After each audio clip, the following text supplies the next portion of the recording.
સુરતમાં બેફામ દોડતા ટ્રક ચાલકો સામે કલેક્ટરની રજૂઆત કરવામાં આવી। ગભેણી ગામમાં બેફામ દોડતા ટ્રક ચાલકો વિરુદ્ધ કાર્યવાહી કરવા માટે માંગ કરાઈ છે। 13 જાન્યુઆરીએ ટ્રક ચાલકે એક વ્યક્તિને ઉડાવ્યા હતા। 52 વર્ષીય સુરેશભાઈ પટેલનું અકસ્માતમાં મોત થયું હતું। જવાબદારો સામે કાર્યવાહી કરવા માટે માંગ કરાઈ છે। ગભેણી ગામમાં માટી ચોરીનું કામ થાય છે। એકચ્યુઅલી અમે આગળ પણ કમ્પ્લેન કરી હતી, એ લોકોએ કોઈ એક્શન લીધી નથી।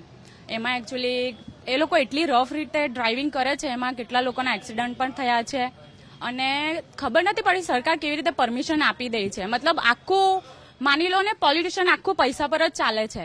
આમાં અમારા જેવા નાના લોકોનું કંઈ આવતું જ નથી।